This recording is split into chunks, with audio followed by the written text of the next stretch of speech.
birasa naho urugamba rushya rugiye gutangira bigenanye n'amagambo yatangajwe mu itangazo ryashyizwe hanze n'intare za Sarambwe mu ijoro ryo ku itariki 25 z'uku kwezi kwa kabiri uyu mwaka wa 2025, aho intare za Sarambwe zavuze ko zizi imigambi yiyongera ry'intwaro ndetse no kwegeranya kw'abasirikare mu kibaya cya Rusizi ndetse Warikare, Masisi na Rubero. Ati tuzi ibyo murimo gukora byose kandi byose bigambiriye ikibi, ibyo kubahiriza agahenge k'imirwano. Ubutegetsi bwa Kinshasa n'abafatanye bikorwa babyo ntabwo bashaka kubyubaha, ahubwo bahinduye tageti abasivile barimo barashaka kwica, barimo barakoresha drone ndetse n'indege z'intambara mu kwataka imidugudu yabo. Amakuru y'ingenzi yatangajwe n'ubundi n'intare za Sarambwe ashimangira ko ku munsi w'ejo tariki 25 z'uku kwezi kwa kabiri mwaka 2025 habaye ukwatakwa kwa Minembwe ndetse kandi agace ka Irundu ndetse na Nyarukoja bisukwamo ibisasu. Amwe mu makuru y'ingenzi akagaragaza ko MAA23 iri kwamagana ibikorwa by'ubugizi bwa nabi bw'iterabwoba muri rubanda ku basivile b'inzirakarengane, biraganisha ku gusobanura bimwe mu bintu bikomeye. Amakuru agira ati amatangazo nk'aya akomeye kandi yo mu rwego rugaragara ko rurimo uburakari ya MAA23 intare za Sarambwe akenshi ashyirwa hanze mu mugambi wo guteguza umwanzi ko agiye kwatakwa bikomeye cyane ndetse no gutanga umugabo ku ruhando mpuzamahanga kubera amabi y'ubutegetsi bwa Kinshasa. Uteye icyumvirizo kandi ukabona ibyo MAA23 yavuze ku gisirikare cy'u Burundi, kuri Wazarendo, ku mitwe irimo FDL n'igisirikare cya leta ya Congo, ku gukomeza intambara yaba muri iki kibaya cya Rusizi yaba muri Warikare, Masisi, Rubero, biganisha ku kuvuga ko iminsi yarishize ubutasi bwa MAA23 bwageze kuri byinshi, ahubwo ko bigaragarira buri wese ko none ibitendo bidasanzwe bya MAA23 bigiye gutangira. Uteye icyumvirizo mu bindani muri MAA23 harimo amakuru agira ati buri gihe cyose tugomba guteguza umwanzi kugira ngo areke ibikorwa bibi bituma dukomeza intambara. Niba turi mu gahenge k'imirwano ariko ibitero byo bigakomeza ku basivile b'inzirakarengane akoresheje indege zitagira abapilote ndetse n'indege zisanzwe z'intambara, nibigaragaza ikibi. Ati iki nicyo gihe cyo kugira ngo MAA23 ihagurukire kukurokora abanyamurenge b'iminembwe bakomeje kwicwa. Ndetse kandi muri iri tangazo MAA23 igaragaza ko ibiri gukorerwa abanyamurenge i Uvira ari ibintu biteye ubwoba kandi ko iki ari gihe cyo kugira ngo hahaguruke imbaraga zihagarika buri kimwe cyose. Iyi MAA23 yamaganye umuryango mpuzamahanga ukomeza guceceka kandi hareberwa ubugome bukorerwa abasivile b'inzirakarengane. Ni nako kandi ku rundi ruhande twe tugiye kwinjira ku mirongo y'imbere y'urugamba mu nkuru z'akazamutwe zisohoka bigendanye n'amakuru ari aha hanze. Amakuru agira ati mwijoro mu kibaya cya Rusizi hongeye kubaho ugukocurana hagati y'igisirikare cy'u Burundi n'intare za Sarambwe. Ntabwo byabaye igihe kinini ariko intare za Sarambwe zinjiye mu birindiro by'igisirikare cy'u Burundi bakoramo akazi mu gihe kiri hagati minota 35 ndetse n'iminota 50. Ibikorwa byakorewemo n'ibikorwa byo kunaniza umwanzi kubera ko babonaga ko umwanzi nawe yarasigaje amasaha ngo yataka ibirindiro bya MAA23 biri hanze y'ibirometero bitari byinshi cyane uvuye Kamanyora. Bikavugwa ko igisirikare cy'u Burundi kiri mu mugambi wo gushaka uburyo bwo gutekanisha umupaka uhuza Burundi na Repubulika Iharanira Demokarasi ya Congo, ari nayo mpamvu nabo bageragezaga gushaka kwataka ibirindiro by'intare za Sarambwe. Ariko bigenanye nuko ubutasi ari ikintu gifasha ku mirongo y'imbere ku rugamba, ubutasi bwa MAA23 bwaganishaga ku kumenya neza imigambi y'igisirikare cy'u Burundi muri iyo zone, ari nayo mpamvu yo kubataka mbere. Amakuru akaganisha ku gusobanura ko ibikorwa bidasanzwe bya gisirikare biri gutegurwa n'igisirikare cy'u Burundi ku butaka bwa Repubulika Iharanira Demokarasi Demokarasi ya Kongo bigambiriye ikibi ku ntare za Sarambwe. Amakuru akaba yiyongera ku bindi bikorwa by'igisirikare cya Afurika y'Epfo ku kwiyongera umusada n'abasirikare mu mujyi wa Uvira, ndetse kandi ari nako abasirikare b'u Burundi barushaho kwinjira ku butaka bwa Repubulika Iharanira Demokarasi ya Kongo, ibiri no kugenda binakurikiranwa n'iyirukanwa cyangwa se ikurwa ry'abasirikare n'abapolisi ba Repubulika Iharanira Demokarasi ya Kongo bari barahungiye mu gihugu cy'u Burundi bagasubizwa iwabo ku ngufu, bikavuga ko ari uburyo bwo kugira ngo babone umusada w'imbaraga zigomba kubafasha mu bitero bagambiriye gutangiza kuri MAA23. Amwe mu makuru ingenzi kandi amakuru aremereye cyane agira ati MAA23 ifite amakuru y'ubutasi kandi yuzuye aganisha ku mipango iri hagati y'igisirikare cya General Neva perezida w'u Burundi n'igisirikare cya Afurika y'Epfo cya Cyril Ramaphosa, ukongeraho n'ubufasha mu by'intwaro buhambaye cyane buri gutumizwa n'ubutegetsi bwa Kinshasa. Uwo twaganiriye uri indani muri MAA23 mu ntare za Sarambwe yagize ati ntabwo tuzakomeza kurebera akarengane gakorerwa abasivile, twahagurukiye kuba igisirikare cy'impindura amatwara ku butaka bwacu bwa Repubulika Iharanira Demokarasi ya Kongo. Nta mpamvu n'imwe yuko hari abakomeza kubabazwa, kandi turebera tugomba gukomeza urugamba bigendanye naho abakomandazi bacu baraza kutwerekeza. Amakuru ingenzi avuga ko yaba muri Warikare inyeshyamba za FDLR igisirikare cya leta ya Kongo FARDC bakomeje kugirira nabi abasivile, bikavugwa ko igisirikare cy'intare za Sarambwe kigomba guhagurukira muri Mpeti cyerekeza Pinga, kandi gufata Pinga harimo ikibuga cy'indege biraza kugabanya ubukana bw'ibikorwa by'ubugizi bwa nabi bw'igisirikare cya leta n'abafatanyabikorwa bacyo barimo inyeshyamba za FDLR n'imitwe ya Wazalendo. Amakuru ingenzi kandi aganisha ku kuvuga ko Rubero uko byagenda kose, nyuma y'uko bigaragaye ko yaba igisirikare cya Uganda MONUSCO badashaka kurekura santere ya Rubero, hashobora kubaho gukocorana gukomeye. Gusa benshi bakibaza niba koko Perezida Yoweri Kaguta Museveni ashobora kwitambika intare za Sarambwe mu gihe zaba zishaka gukomeza kubohora ibice biri kugirirwamo abaturage nabi bikozwe n'igisirikare cya leta ya Kongo FARDC. Gusa Perezida Yoweri Kaguta Museveni yavuze ko atinje ku butaka bwa Repubulika Iharanira Demokarasi ya Kongo guhangana na M23, ahubwo yinje agiye kurwanya inyeshyamba za IDF. Bikavugwa ko bishoboka ko Uganda Perezida Yoweri Kaguta Museveni binyuze mu gisirikare cya Uganda People Defense Force UPDF bagomba gutanga inzira igomba gutuma santere ya Rubero ifatwa ikajya mu biganza bya MAA23, ari nako gukomereza mu gice cya Butembo. Amakuru ingenzi avuga ko gutekanisha Kivu y'Amajyaruguru bisobanuye umutekano wuzuye ndetse no guhagarika ibirego bishobora kuzabaho. Hari amakuru ingenzi kandi akomeye ari kuvuga ko hari ubwicanyi buri gutegurwa nabo ku ruhande rwa leta mu kugirira nabi abo mu bwoko bw'abahutu ku butaka bwa Repubulika Iharanira Demokarasi ya Kongo mu rwego rwo kugira ngo bizashyirwe ku gakanu ka MAA23.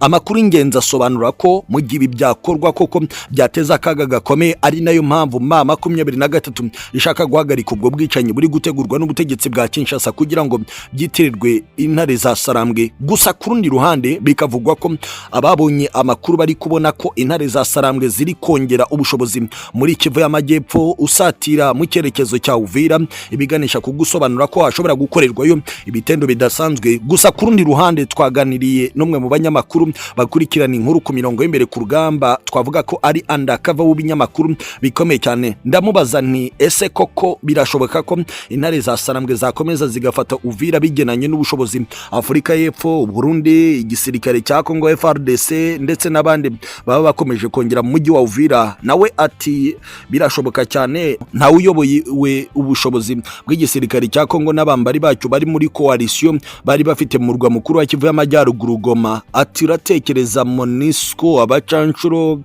Sadeke, ugatekereza ingabo z'u Burundi FARDC, inyeshyamba Wazalendo, abarengaga mu bihumbi 80 bari bakikije mu kurinda Goma batsinzwe kandi bafite n'intwaro zihambaye cyane. Kwinjira Uvira biroroshye cyane, gusa ibishobora gukomerera urugamba nuko igisirikare cy'u Burundi cyamaze guhabwa amategeko ko nta musirikare wemeye kuzambuka umupaka mupaka hatatanzwe itegeko ryo hejuru ibizatuma abasirikare b'u Burundi bashobora kurwana kugeza kwa nyuma cyangwa se abandi bagahitamo gutorongera berekeza mu cyerekezo cya Kalima muri Maniema. Gusa uteye icyumvirizo ushobora gusanga ibintu bikomeza kuba bibi cyane kubera ko mu gihe igisirikare cy'u Burundi cyarwana kugeza kwa nyuma ukongeraho n'agafaranga cyangwa se agahimbaza musiki kongera igisirikare cya Repubulika Iharanira Demokarasi ya Congo, ushobora guhita uvuga ko ibintu bibaye bibi cyane ku mirongo y'imbere ku rugamba. Gusa amwe mu makuru ingenzi akavuga ko mu gihe ibikorwa by'ubugizi bwa nabi ku basivile byakomezwa na leta ko byakomeza guhabwa umugisha muri Uvira, muri teritwari ya Uvira, Fizi n'ubundi bizatuma intare za Sarambwe zikomereza umugambi wo gufata aka gace byanga bikunda. Namusobanuje nti none se niki kintu gishobora kugena intsinzi y'intare za Sarambwe mu gihe gito, mu gihe ubwicanyi bw'abasivile bugikomeje muri iki gice cya Kivu y'Amajyepfo?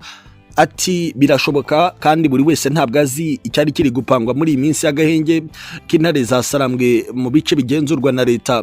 Ingabo za leta muri Uvira zari zarashizemo kereka izizazamuka zivuye Kalemi muri teritwari ya Tanganyika, naho ibindi byose bizashyirwa ku ngiro. Mutekereze kandi ko muri aka gahenge kariho twirwaneho yakomezaga guhangana kandi yari ifite umusada wa MAA23 mu buryo bumwe cyangwa ubundi. Ibyo icyo bivuze nuko Uvira tangatangwa n'uburyo bwa MAA23 ndetse n'abatwirwaneho. Biranashoboka ko ari n'abarwanyi ba MAA23 intare za Sarambwe bazasokera mu bice bya Mirenge binjira muri uyu mujyi wa Uvira nk'uko amakuru ingenzi atugira akomeza kubivuga. Ni byinshi cyane bikome byose biri ku mutekano, politiki na diplomasi mu rwego mpuzamahanga. Asantene sana. Nibyo ikaze muri iri joro ry'imitego ku mirongo y'imbere ku rugamba. Mwabyumvise ko twateye amatako mu burasirazuba bwa Repubulika Iharanira Demokarasi ya Congo, cyane cyane tugiye kwibanda muri Kivu y'Amajyepfo. Amakuru atugeraho muri iri joro aturuka muri Kivu y'Amajyepfo, turaza kwibanda ku makuru hamaze kumenyekana ku ntwaro zigera mu bifaru 21 byambutse ku mupaka w'u Burundi na Repubulika Iharanira Demokarasi ya Congo byerekeje mu mujyi wa Uvira nk'uko amakuru ingenzi atugeraho abivuga. Tugiye gusesengura ibigenanye n'ayo makuru, ariko mbere y'ibyo byose reka mbanze mbagezeho amwe mu makuru ingenzi mukwiye kuba mumenya. Buri gihugu cyose mu isi cyishimira kuba kiri kumwe n'ikindi mu buryo bwa diplomasi, ku buryo habaho imikino itandukanye ikinwa muri diplomasi, igihugu kimwe kigafasha ikindi bigenanye n'umubano bifitanye. Uyu munsi buri munyarwanda ashobora kongera guhaguruka akamanika ibiganza agashimira igihugu cya Isiraheli kubera ibyo gikomeje gukorera u Rwanda. Byongeye kugaragara ko u Rwanda rufite imbaraga ku ruhando mpuzamahanga. Uratekereza ko kuba Isiraheli yumvikana n'u Rwanda bidafite icyo bivuze ku bihano byashoboraga guturuka mu bihugu by'abanyaburayi, ariko bikaza kurangira bifasha ubusa kugeza ubwo ibyo bihano bidakunze? Bigakekwa ko Isiraheli ya Benjamin Netanyahu mu buryo bwa diplomasi iri gukomangira bimwe mu bihugu by'abanyaburayi, kandi Israel ni igihugu gikomeye cyane.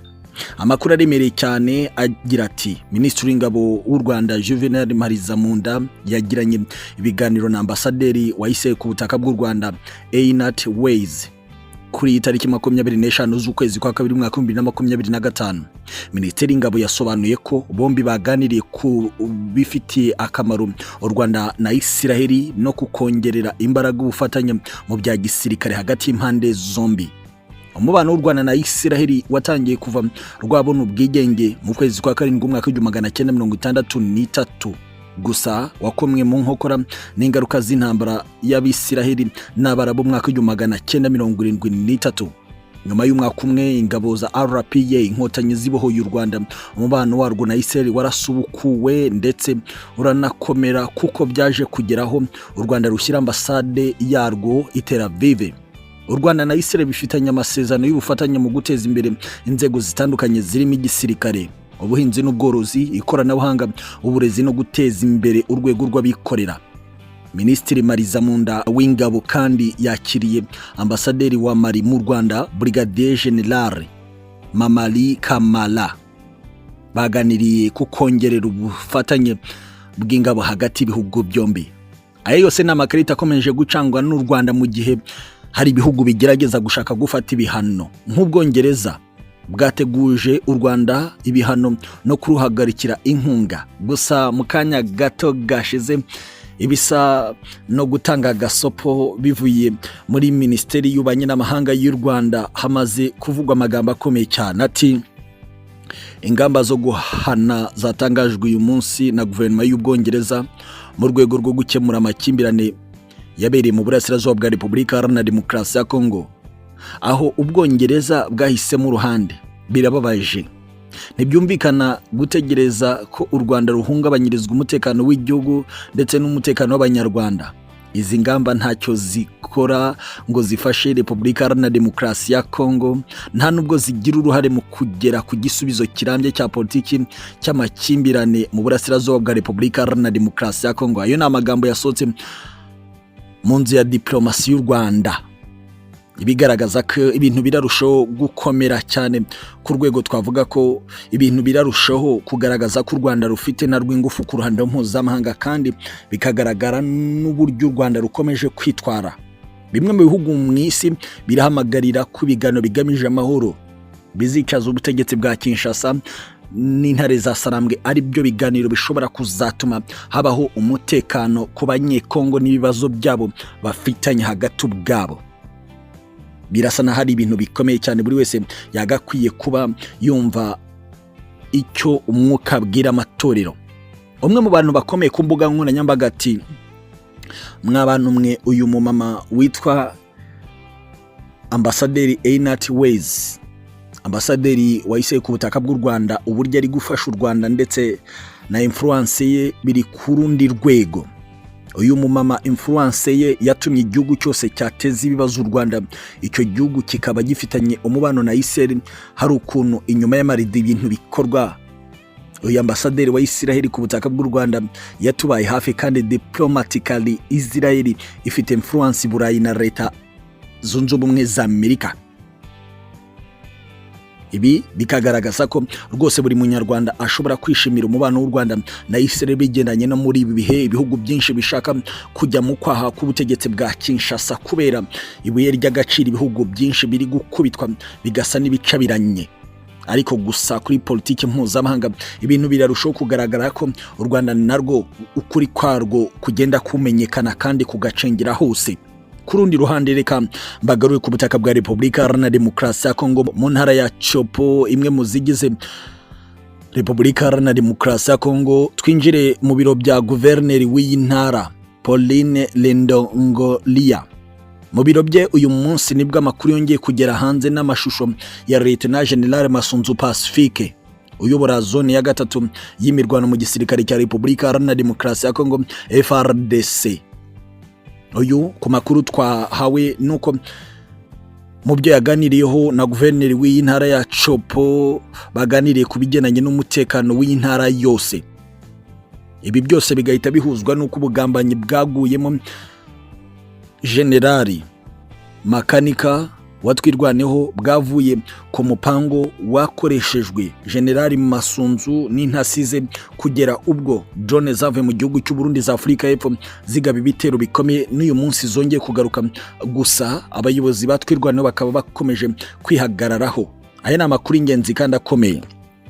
Mbere ko twinjira muri Uvira ndashaka ngo tuvane inkuru nyinshi mu nzira. Reka mbabwire ko kandi Colonel Nanga na Bertrand Bisimwa bagaragaye i Bukavu bagiye gusura ndetse bakiranwa indirimbo ibaririmba ko ari aba liberateri cyangwa se abantu bari ku rugamba rwo kubohora abandi. Ibigaragaza ko aba bagabo rwose bashyigikiwe. Kuri Bertrand Bisimwa we yasubiye iwabo kuko yavukiye mu mujyi wa Bukavu mu bwoko bw'abashi. Byagaragaraga ko uyu munyapolitiki yari yishimiye gusubira ku ivuko kuko yari amaze imyaka myinshi atahagera kubera impamvu za politiki. Twababwira ko mu 2023 yafashe umujyi wa Bukavu tariki ya 16 z'ukwezi kwa kabiri y'umwaka wa 2025. Abarwanyi ba M23 basanze ihuriro ry'ingabo za Repubulika Iharanira Demokarasi ya Congo ryamaze guhunga, ryataye intwaro ndetse ryasize risahuye imitungo y'abaturage. Uyu mutwe witwaje intwaro waruherutse kandi gufata mbere y'uko ufata Bukavu umujyi wa Goma, murwa mukuru wa Kivu y'Amajyaruguru. ayo ni amakuru ukwiye kubumenya umunsi ku munsi. Gusa bikavugwa ko umutekano wari wakajijwe ku rwego rwa nyuma rushoboka mu kirere cya Bukavu. Nta ndege cyangwa se icyo ari cyo cyose cyashoboraga kwinjiramo kubera ko ikoranabuhanga ry'intare za Sarambwe ryari ryamaze kuba maso mu rwego rwo kwirinda drone zashoboraga kuva Kisangani cyangwa se ibujumbura mu gihugu cy'u Burundi zigambiriye kuba zahitana umwe muri aba bakada bakomeye muri izi ntare za Sarambwe. Ku rundi ruhande reka nerekeze gato muri Afurika y'Epfo. Umwe mu bajenerali bakuru mu gisirikare cya Afurika y'Epfo, Lieutenant General Nchaveni Peter Mafaba, uyobora ishami ry'igisirikare cya Afurika y'Epfo rishinzwe ubuvuzi, mu muhango wo gusezera ku basirikare 14 ba Afurika y'Epfo bapfuye baguye mu ntambara iri kubera mu burasirazuba bwa Repubulika Iharanira Demokarasi ya Congo, yavuze amagambo akomeye cyane agaragaza ko igihugu cyabo kidafite igisirikare gifite ingufu. Ati, ni bangahe muri mwe mushobora kubaka inzu nziza kandi ihenze ariko nimushyireho